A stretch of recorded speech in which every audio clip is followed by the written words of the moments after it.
listening to Pre-Market Prep. I'm Brianna Valesky in for Joel Elconin. I'm joined by Craig Erlam. He's a senior market analyst at Oanda. Craig, how are you doing today? I'm very good. Thanks for having me on. How are you? I'm doing great. Just before we got on the show, you mentioned that Mario Draghi is speaking about monetary policy right now. Can you tell us a little bit more about that? Well, I mean, I don't think we're going to get an enormous amount from it, but I guess with all central bankers, especially someone as important as Mario Draghi, we're covering a central bank which is as active as the ECB. There's always potential for some big swings in the markets, and I guess central banks have been very in focus recently because of what the Fed's doing. How will the central banks will react? All this talk of currency wars, devaluation. I guess we've got to really pay attention to what these central banks are saying. And really, when you think of the Eurozone, we're seeing low levels of inflation, very low levels of inflation, really. And the quantitative easing package, which the ECB announced at the end of last year, really isn't having a great effect. And if it is having an effect, or if it's having a bigger effect than is being perceived, then maybe there's bigger deflationary pressures than we're currently expecting. And I guess one of the things which the ECB and Mario Draghi will be thinking about is the fact that the euro is actually performing a little better than they would have otherwise hoped. Of course, all this emerging market turmoil. We've seen the unwinding of these carry trades. We've seen moves for safe havens, and over the past month or so, the euro has been perceived to be one of these safe havens. We even saw it touch around 117 against the dollar when. If you consider only a few months ago we were talking about potential parity, you can see that this creates a serious problem for the ECB. So what we're really looking for from Mario Draghi, and what we could potentially get hints of today, is whether the ECB is considering further monetary stimulus. Is it going to be deeper into negative territory on interest rates, or are they going to increase the asset purchase program? Personally, I think what we're going to see is Draghi almost defer the question, probably wait until early next year, and then I think we're going to see an extension of the asset purchase program beyond September next year, because I think it's very clear right now that we haven't seen inflation return to the euro in the way that the ECB had previously hoped. Taking a look at some other countries on the global radar, at least over the past couple of months, China, although lately it seems like it's been relatively quiet. What's your outlook on China? Well, I think it's going to be very interesting. I think volatility is going to persist. If we look at some of the root causes of volatility, they're still largely there. We've got a country which is trying to integrate itself more into the global financial markets. We're seeing a lot of reform of the financial markets, a reform of how its currency is valued, and if it wants to continue along this path, which it's suggested it does, I think we are going to see a lot more volatility in the short term, because what it effectively means is we're going to get a lot of intervention from the People's Bank of China and from other authorities. So really, we've got to take the rough with the smooth here and accept the fact that it is going to create bouts of market volatility. The other aspect that we have to consider is the size of the retail presence in Chinese markets. There's a huge presence. I think around 80 to 85% is retail traders, and what that really does in the market is I guess the more professional traders you have, the more professional investors you have these cooler heads. If you see panic in the markets, or you see a big sell-off in the markets, it's the cooler professional heads that are able to handle this, accept it, and not panic themselves. When you get a large retail following or a large retail base, you do see people get carried away in the good times, and you see people panic in the bad times. And if you think of just the Chinese markets over the past 12 months, we've seen examples of both of these. So, I mean, I think this is something we're just going to have to accept from Chinese markets. Now, in terms of the economic situation, I think people are getting overly concerned to an extent about the situation in China. Yes, of course, these trade figures are to an extent unreliable. I'm sure the export numbers and the import numbers appear to be being fudged in one way or another. The GDP figures been called into question quite considerably. People claiming that rather than 7% growth, we're actually seeing 4 to 5% growth. But really, what we're seeing in China is still very strong rates of growth. We've got a government that still has plenty of potential, or plenty of capability to inject more fiscal stimulus into the economy. We've got a central bank that has lots of capability to cut interest rates further and to find ways to stimulate the economy and encourage banks to lend more. Now, of course, they have risks associated with all of this, but they seem to have things under control at the moment. And I don't see any reason to really question their ability to continue to do so going forward. So I don't think the situation is necessarily as good as the country or the data out the country suggest, but I think it's nowhere near as bad as the market panic over the past month or two would suggest either. We've got a question coming from one of our chat room users, and he's asking, why does China matter at this point? Well, China's the world's second largest economy, so for that reason alone, that means it has an impact on on everything, on every country. It has. We live in a very interconnected world. Global trade is key to that. So therefore, countries that, for example, export commodities, so the likes of Australia, are heavily linked to China. Um, we've got so obviously if we're seeing less demand for these commodities, the commodity price falls, and that can have a very detrimental impact on countries like Australia. We see Australia itself struggling quite significantly right now. Other countries rely on China on Chinese demand. As well as demand for their product, as well as they demand products from China as well.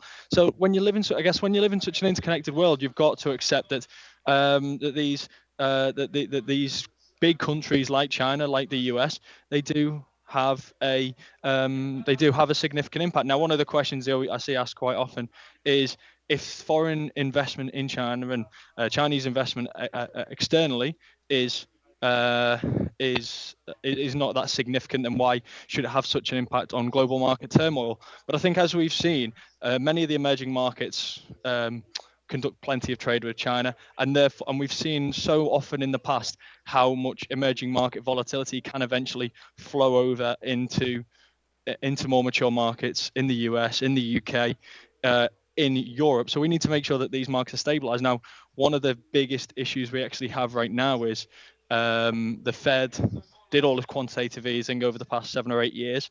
And we saw these bubbles appear in China because people went in search of yield. We saw these bubbles appear in China. We saw them appear in all these other emerging markets. Eventually, these positions were going to be unwind. As soon as the Fed started raising interest rates, you see these positions being unwound. Once you've created these bubbles, you then create deflationary scenarios when they start to be unwound. And therefore, you create problems for these smaller countries who maybe aren't in a position to control it as well as they'd hoped. And then you see dollar denominated debt being accumulated in these countries. And then once you start to see the dollar appreciate again, you see these countries unable to continue to honor this debt. So really, we've got big problems being created in emerging economies, big problems being created in China, and there's always spillover effects. We've seen numerous examples in the past of how these things can spill over into global markets. Like I said earlier, it all just goes back to the fact that these markets are all interconnected, both from a trade perspective, but all from a financial perspective as well. And therefore, when you get big turmoil in one region, it tends to spill over into the other. Of course, and it seems like even our own central bankers seem to have concerns over China. Of course, at their meeting, they decided to maintain the near zero interest rate in the United States. So we haven't talked to you since the Fed meeting, so I'd love to get your take on what you expected out of them, your reactions to their announcement, and what you think going forward.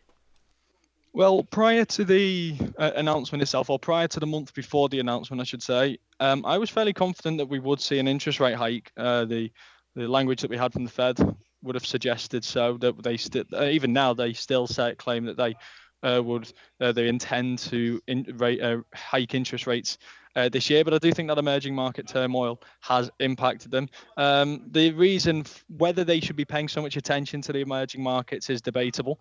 One reason why they should be paying attention to the emerging markets is because the impact it has on inflation at home.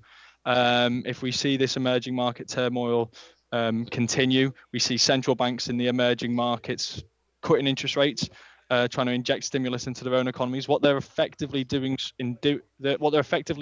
in doing that is weakening their own currencies against the dollar, which means if the dollar's getting stronger, we're seeing more deflationary pressures because all of a sudden American exporters find it harder to export, and US consumers start to shop abroad because it's cheaper. So therefore, you're effectively seeing deflation being exported into the US at a time when inflation isn't already that apparent. So there are, for that reason alone, really, the Fed has to pay attention to what's going on in the emerging markets, and I think that's why we did see them delay that decision until later this year. I think effectively what they want to see is they want to see the data over the next 2 or 3 months, and then make sure that what's happened in the emerging markets over the past month or two isn't having a real impact on the inflation outlook for the US. Because as it stands, while we're not seeing inflation in the US, they expect inflation to arrive. But if we see this emerging market turmoil turn into something more serious, then that could create serious deflationary pressures further down the road. And the last thing they seem to want to do is raise interest rates now and have to reverse course in 6 months' time, because that could create something more significant. If they raise rates by a quarter of a percentage point now or half a percentage point now and have to reverse course, then they may have to do something along the lines of QE4 to fix the damage which has been caused as a result. So I think they're just being very cautious. I still though expect them to raise interest rates when they do meet in December. So you're still looking for, and that was going to be your next question, a December rate hike because they mentioned most of the members do expect to raise interest rates this year. I want to say it was like three of them expected it in 2013. Even one Fed member said they didn't think that we could, do a rate hike until 2017. I mean, what do you think of that? Well, I think it's important to realise that all central banks have a range or have a range of policymakers who hold wildly different views, which is what makes it such a balanced debate and which ensures that when the decision is made to hike interest rates, if they do have a large consensus, then they know they're probably making the right decisions. So whenever you see these things, you always have extreme views in both ways. Now, of course, we did have two more policymakers who decided that they wanted to wait till next year, and that's fine. But the large proportion, I think it's 15 policymakers, do still see interest rates rising this year. Some of those even see two interest rate hikes this year. So really, that kind of offsets the ones who have been pushed into 2016. That one policymaker who saw negative rates this year. And then no rate hike until 2017. I think the fact that the consensus still this year makes me confident that despite everything that's happening, despite these lower growth forecasts, despite these lower inflation forecasts, they still are intending to raise rates this year because they personally believe that this emerging market turmoil isn't going to have too much of a detrimental impact on the US. It's not going to have too much of a detrimental impact on the inflation outlook, and therefore they still intend to. What they want is the data to support that, and for that they have to wait a couple more months. Let's talk about the market reaction to the Fed decision. You mentioned, volatility is dying down a little bit, and it seems like there's a little uncertainty. What do you see moving forward for the U.S. markets?